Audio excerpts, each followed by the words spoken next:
Hakuna jambo zuri, hakuna jambo linaloleta furaha kuona mwalimu unafundisha halafu ikapelekea kupendwa na wanafunzi.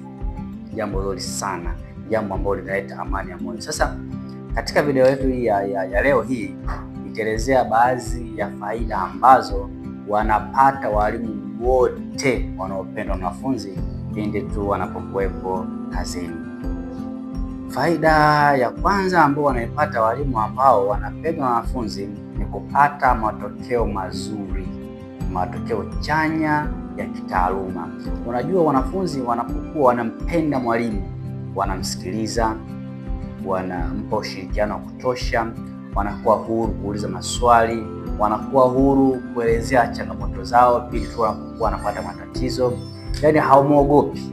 Kwa hiyo tu inamfanya mwalimu na yeye pia kutengeneza mazingira mazuri ya kuwafundisha kwa amani, wana somo lake walinavutiwa na wanafunzi. Kwa hiyo hatimaye wanafunzi hao wanapata matokeo ambayo ni mazuri, matokeo ambayo yanafurahisha kwa mwalimu, yanafurahisha kwa wazazi na yanafurahisha kwa mtoto mwenyewe. Kwa hiyo ushauri wangu wewe kama mwalimu, tengeneza mazingira ya ukaribu, kuwa rafiki wa wanafunzi ili wakupende, ili ufanikiwe kutoa matokeo mazuri.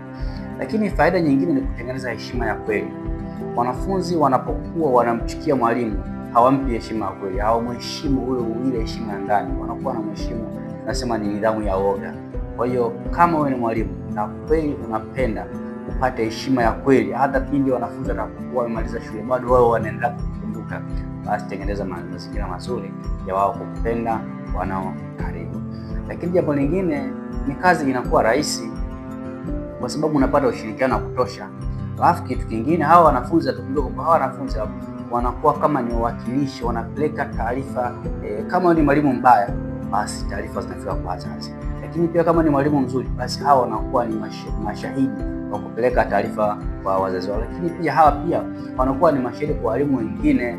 Wanapokuwa na walimu wengine kipindi wewe mwalimu fulani haupo, wanakuwa na kusema vibaya, mwalimu fulani ni mkali, mwalimu fulani hatufundishi vizuri, mwalimu fulani hatupendi. Kwa hiyo na wewe pia vile vile watakuwa hakupendi, watakuwa hata somo lako watalichukia. Yaani wewe unatengeneza kazi, yaani utafanya mazingira ambayo kazi itakuwa ni ngumu kwa upande wako.